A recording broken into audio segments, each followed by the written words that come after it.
Selamat pagi, siang, sore, dan malam. Perkenalkan, kami dari kelompok I ingin mempresentasikan hasil pengerjaan case study kami yang berjudul Monitoring Kondisi Ruang Kelas Pintar yang dikhususkan untuk dibahas oleh Departemen Teknik Elektro, khususnya jurusan Teknik Elektro. Oke, boleh lanjut.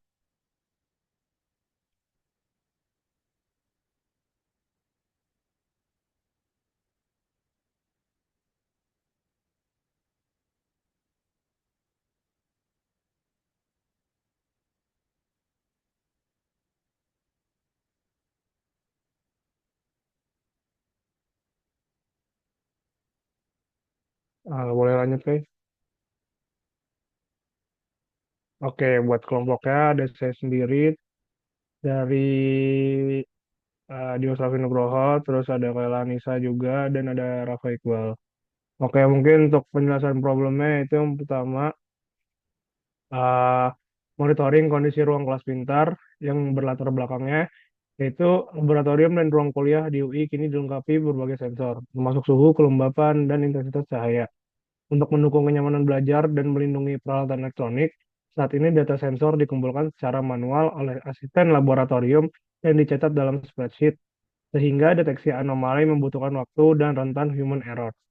Sebagian besar peringatan baru muncul setelah dosen atau teknisi melihat data, bukan secara otomatis, sehingga potensi kerusakan peralatan meningkat. Dengan jumlah sensor yang terus bertambah, beban monitoring manual menjadi tidak efisien dan sulit di-scale. Oleh karena itu, diperlukan sistem terpusat yang selalu siap menerima data real-time dari sensor klien dan melakukan analisis awal untuk memberi peringatan secepat mungkin.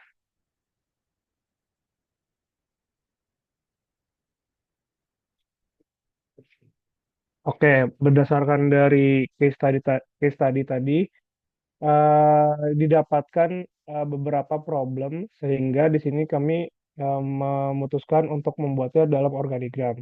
Jadi dari yang pertama itu adalah secara singkat, main problemnya itu adalah sistem monitoring uang kelas tidak efisien dan tidak real time.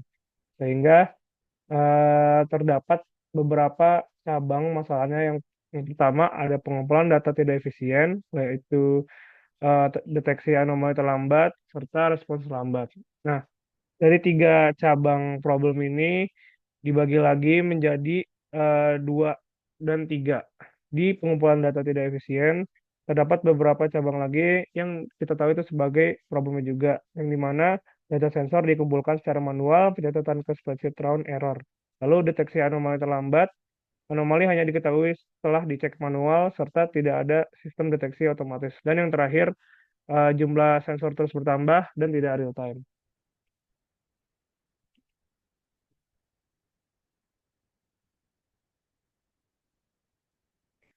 Oke, di sini setelah didapatkan tadi beberapa problem, di sini kita carikan solusinya dengan mendeskripsikan solusinya, yaitu yang pertama mencatat ke spreadsheet round error itu adalah problemnya serta mencatat ke spreadsheet round error.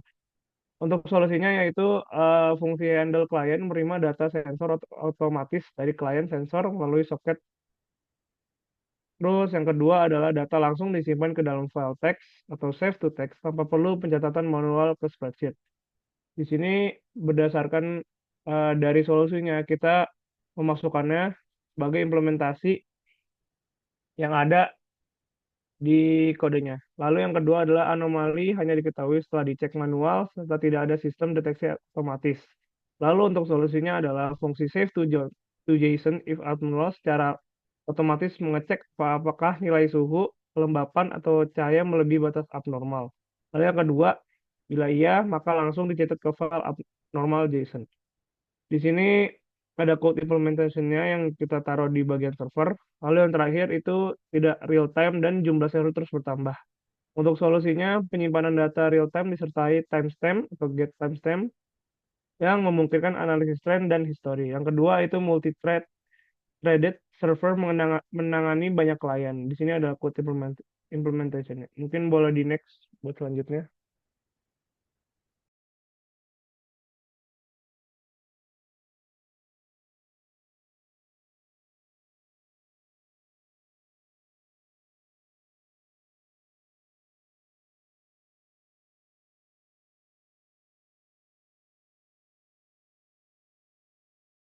Oke, di sini ada arsitektur case study-nya dari beberapa case study tadi didapatkan beberapa arsitek ataupun cabang-cabang poin-poin yang perlu kita ketahui dalam case study ini. Yang pertama itu ada sensor node, ada server pusat, antarmuka CLI atau enggak format, output, dan validasi. Untuk server node sendiri itu terbagi menjadi tiga cabang, yang dimana kita harus mengirimkan data sensor, lalu data dikirim melalui TCP socket ke server, serta format kiriman plain text dengan misal lab A 30,565,850. Lalu yang kedua ada server pusat, yaitu terbagi tiga cabang, yaitu sebagai penerima data, pemroses data, dan penyimpanan data. Yang dimana tiap proses-proses ini dibagi lagi menjadi penjelasannya di bawah pada berikut. Lalu yang ketiga ada antarmuka CLI yang dimana dia terdapat dua cabang juga yang menjelaskan menampilkan data melalui menu interaktif serta di sini ada implementasinya dengan menggunakan fungsi show last all sorted dan show last three sorted. Lalu yang terakhir ada format output dan validasi. Di sini juga terbagi secara tiga. Ada penampilan data ke terminal menggunakan format kolom, penyortiran menggunakan fungsi custom, sama validasi client ID untuk memeriksa apakah data tersedia. Oke, boleh next.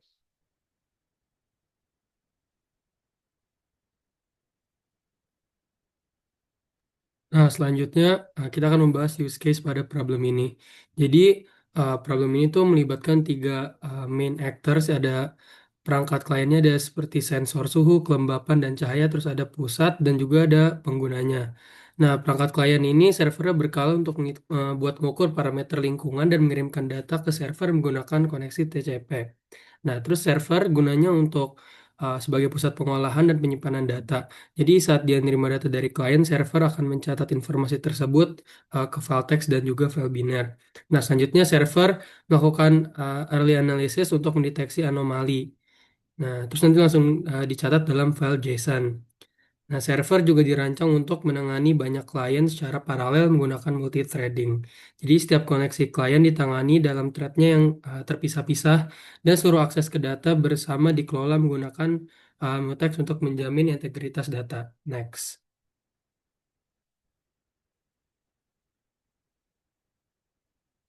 Nah, jadi ini ada uh, use case. Jadi yang pertama kan ada use case sistem monitoring sensor otomatis. Tadi dibagi jadi tiga, ada klien, server, dan juga yang terakhir asistennya. Terus buat yang klien sendiri dia tuh untuk apa sih? Yang pertama untuk ngirim data suhu, terus untuk mengirimkan data kelembapan secara periodik ke server, lalu bisa juga untuk mengirimkan data cahaya secara periodik ke server. Nah, lanjut dari servernya ini dia akan menerima dan memproses data dari banyak klien yang dari sebelumnya.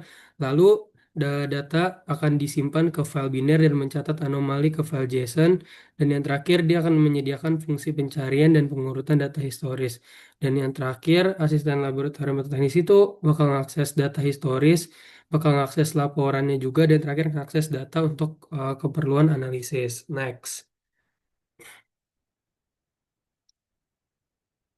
Oke, nah ini ada contoh use case-nya dan ada code implementation-nya juga untuk tiap use case-nya. Jadi yang pertama untuk klien mengirimkan data ke server, jadi dia bakal membuka koneksi ke server, lalu bakal menghasilkan data suhu, kelembapan, dan cahaya. Yang ketiga mengirimkan data ke server setiap interval waktu tertentu. Nah ini ada code implementation-nya. Lanjut, server bakal menerima dan menyimpan data. Nah, menerima data dari sensor dari klien, menyimpan dalam struktur data underscore store, nyimpan ke teks, lalu nyimpan ke biner. Ini code implementationnya juga, dan yang terakhir ada deteksi dan simpan data. Nah, ini jika data suhunya segini, bakal dianggap abnormal, terus disimpan dalam file abnormal.json untuk dianalisis lebih lanjut. Dan ini ada code implementationnya. Next.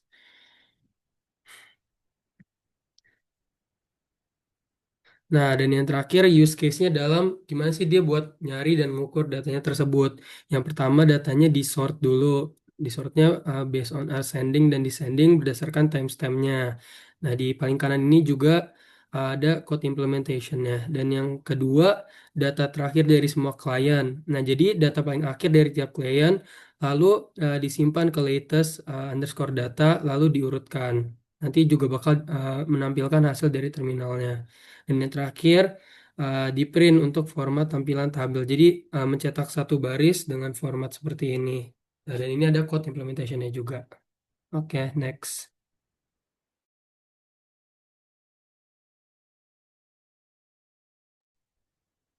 Oke, untuk yang terakhir masuk ke detail program. Jadi, detail program ini masuk ke bagian garis besar program ini. Jadi, untuk yang di file server.cdp itu tuh bakal ada poin satu untuk array dan lintas list ini itu ada di baris 20, yaitu sensor data dan juga baris 28 untuk data. Lalu untuk poin keduanya adalah searching. Dari searching itu dari baris 127 sampai 153 di show less resorted. Nah, untuk yang poin 3 itu sorting. Ada di baris 80 sampai 82, baris 83 sampai 85, dan baris 97 sampai 125, dan juga baris 197 atau sampai 153. Nah, terakhir itu juga ada yang dari 87 sampai 95. Nah, ini kan bisa dilihat waktu demo presentasi, demo kodenya. Nah, yang poin penting adalah file binary dan JSON-nya itu ada di poin 37 sampai 41, 3 sampai 55. Untuk objek oriented learning-nya itu ada di baris 50 sama sensor data. Sebenarnya ini muncul juga di area ini, jadi dia memenuhi dua poin. Di poin kanan itu adalah server dan client-nya. Jadi ada di baris 171, baris 179, baris 57 dan sampai 78, dan juga baris 185 sampai 176. Untuk sinkronisasinya atau multiplex itu ada di baris 18, baris 57 sampai 78, baris 98, sampai baris 128. Baris 8-nya itu ada yang bagian lain-lain, jadi kayak ada yang get timestamp, ada juga get data row, dan juga fungsi main yang tadi kurang lebih udah dijelaskan sama Iqbal dan juga Dimas. Nah, untuk garis besar program client itu cuma ada dua poin, yaitu networking-nya di bagian socket programming, kita client sama nantinya, sedangkan juga dan multi-threading yang ada di FTD dan STD District Link 4 dan juga STD Thread Context atau Thread Client Client. Nah, ini bakal dijelaskan lebih lanjut gimana sih maksudnya jaringan array linked list. Terus di salah satu contohnya bisa dilihat ya di sini di gambar, yaitu struktur data store yang pertama dari client ID ke laptop. FTD Spectrum Sensor Data. Nah, setiap klien yang memiliki satu fitur akan menyimpan data sensor mereka. Pemilihan STD tempat menyimpan data dilakukan karena hasil penambahan feedback di akhir efisien. Itu satu amortize. Karena data ditambahkan secara kronologis dan tidak sering dimodifikasi kemudian di vektor adalah pilihan yang lebih bawah dibandingkan anti-list. List dan tidak digunakan dalam kode ini, tapi tetap memberi indikator karena representasi arah di Indonesia. Penambahan data tadi dilakukan di fungsi email client dan manipulasi seperti data yang dilakukan di show last all sorted dan show last trace data. Dan lagi,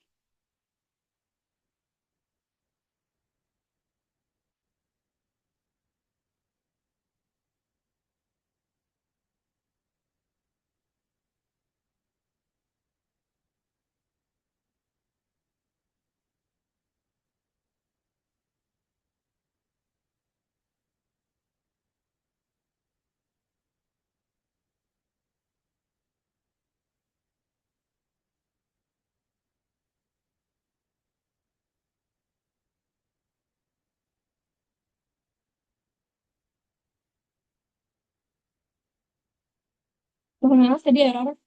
Jadi dilanjut lagi untuk poin 2 searching-nya itu adalah di bagian server CDP itu untuk pencarian data berdasarkan ID atau map count dan juga menggunakan kriteria tertentu timestamp. Nah, untuk pengambilan subset data terakhir itu juga ada, terus pengambilan subset data bersama dengan mutex, yaitu std log bar, dan juga pengambilan standar CDP berdasarkan map, vektor, algorithm, IAM, manip, dan juga max. Lanjut, ini masih ke bagian searching ya, jadi apa sih ini di sini kan bisa dilihat ya ada show last trace of data. Nah, ini tuh merupakan implementasi search yang mencari data sensor berdasarkan file dari struktur data store yang tipe STD. Nah, proses pencarian itu dilakukan dengan melalui data store from ID untuk memverifikasi keberadaan ID dalam map yang banyak secara efisien. Nah, di internet itu menggunakan struktur pemanggilan yang biasanya red flag. Jadi dengan kapasitas waktu carian jika ID-nya itu ditemukan, data klien tersebut tuh bakal diambil dan diproses lebih lanjut. Sedangkan kalau nggak ditemukan, itu bakal melakukan pesan kesalahan untuk konsultan. Dan apa ini tuh mencerminkan konsep pencarian kunci dari dalam si bagus dan penanganan database secara spesifik dan akses itu hanya ada. Nah, ini yang ketiga, konsumsi ini diambil di bagian yang 80 sampai 85. Jadi ada blue compare ascending dan juga blue compare descending. Nah, sorting ini diterapkan di data center berdasarkan baseline. Jadi dua fungsi itu akan membanding compare ascending dan juga compare descending untuk menemukan data secara naik atau menurun. Sorting itu dilakukan di di sort yang kemudian menggunakan algoritma susu dengan konversi suatu log n dan urutan ini digunakan di show last close order dan show last trace order itu menambahkan data secara detail. Nah, walaupun tidak ada analisis kompleksitasnya secara spesifik, pilihan metode ditentukan itu menunjukkan kemampuannya untuk suatu yang top file binary dan glossary itu gimana? Jadi suatu untuk set to text menulis data ke file teks biasa sehingga set to glossary itu manual menyimpan data dalam file data. Jika memiliki kriteria agama JSON ditulis menggunakan pustakaan yang lain JSON yang secara otomatis melakukan serialisasi pengambilan dan JSON sehingga fungsinya tidak menunjukkan adanya validasi terhadap data atau membaca data dan sehingga menulis. Jadi di save ke di bagian disk. Nah, lanjut lagi, ini masih sama ya untuk barisan 3755. Jadi fungsi save to text dan save to JSON if abnormal itu menangani penyimpanan data sensor ke file dalam format teks dan JSON save to text melalui seluruh data sensor file data loss tag dengan format dari sederhana dan menggunakan metode append agar data baru yang ditambahkan itu tidak membantu fungsi yang sebelumnya. Nah, sementara itu, save to JSON if abnormal itu hanya menyimpan data yang dianggap abnormal. Jika sudah di atas 35 derajat, di atas 80 derajat, atau caranya di atas 1000. Nah, jadi case-nya itu kayak gitu. Jadi, ini masuk ke dalam file abnormal JSON menggunakan format JSON yang melalui proses tanpa penyampaian JSON. Penyimpanan itu menggunakan kemampuan program untuk mencatat data secara konsisten. Dan ini format berbeda menunjukkan filter yang logis berdasarkan kondisi data.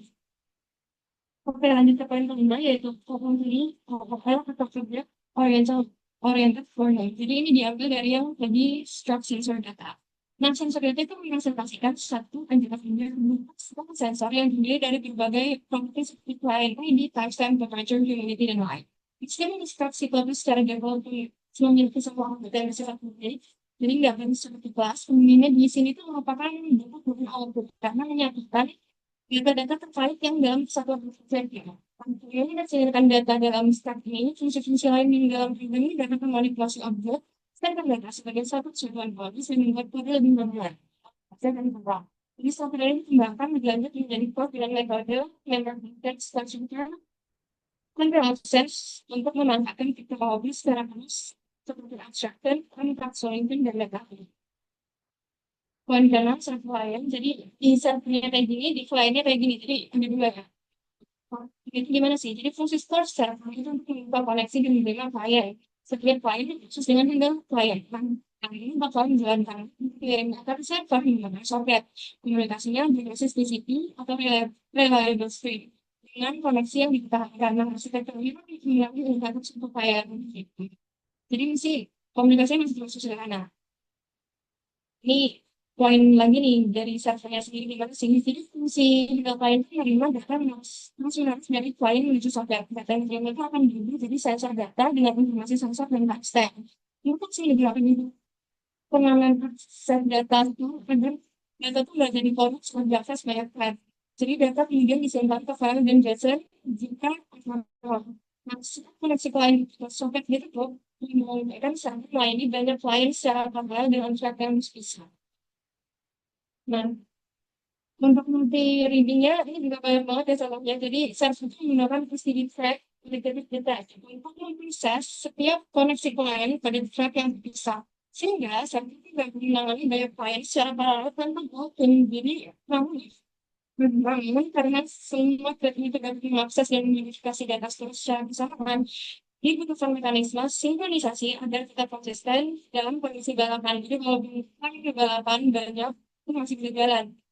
Yang hal ini tuh menggunakan PCD untuk segala data teks dan dalam PCD logboard PCD teks yang mengunci teks secara otomatis itu selama blok tertentu. Jadi hanya ada satu thread yang bisa menulis ke dalam data store dalam satu. Oke, jadi ini analisis programnya. Jadi program itu kan dirancang untuk memonitor data sensor dari beberapa klien yang terhubung dalam satu sektor. Nah, setiap klien secara berkala memasukkan data, suhu, lama, dan intensitas cahaya secara aktif. Ini nilai untuk berdasarkan ini klien ini mengirimkan data server menggunakan software TCP atau IP selama setiap 3 detik. Di sisi server, data yang diterima diparsing dan disimpan ke dalam struktur schema dengan kunci ID klien dan nilai berubah data sensor data. Server mencatat semua data atau file teks di data log.txt dan menyimpan data abnormal yang lebih abnormal ke file JSON abnormal JSON. Tapi juga memiliki menunjukkan data traffic dari semua klien dan tidak data traffic klien yang menggunakan pengumuman. Jadi, sisi pemrograman sistem itu mengimplementasikan fungsi penting tentang networking dan busuk. Dan juga multi-threading menggunakan itu untuk menangani banyak klien dan sinkronisasi data dengan menjadi lebih baik. Klien menggunakan modularisasi dan jeda untuk mengirimkan data. Dan saat ini menggunakan Sharp untuk melakukan sensor serta map, vektor, dan juga algoritma untuk penyajian datanya itu gimana. Secara keseluruhan, itu merupakan implementasi sistem monitoring jaringan yang kompak dengan fitur real time dan dengan penyimpanan juga dan juga bisa pencarian data. Nah, sebelum mengakhiri, contohnya akan memberikan demo jadi gimana program itu bisa dilakukan.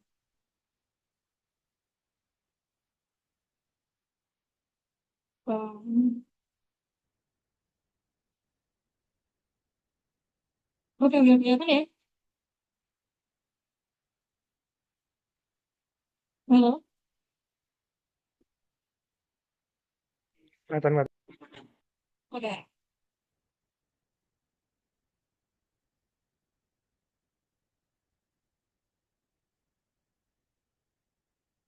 Jadi di sini bakal dijalanin server dulu. Oh, server.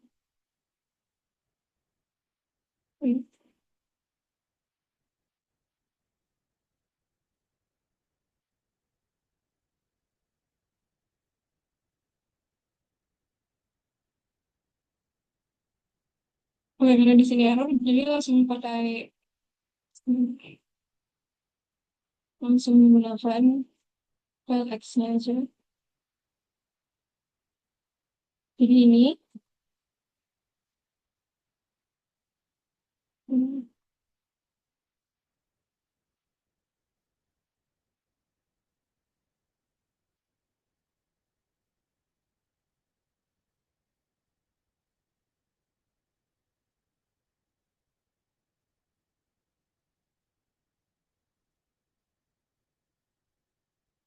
jadi misalkan kita masukkan H01, dia bakal keluar, dan di server ini kita dapat pilihan yang tadi dijelasin.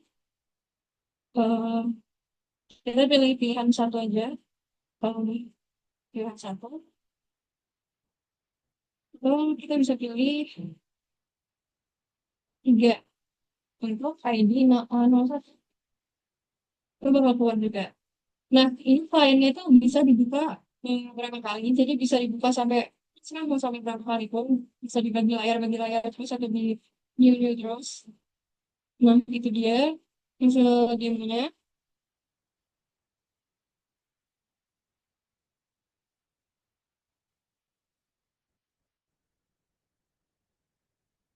Dengan ini kami mengucapkan terima kasih. Mohon maaf apabila ada kesalahan dalam kata atau di kodenya tadi. Baik, terima kasih. Terima kasih. Bal, cut bal.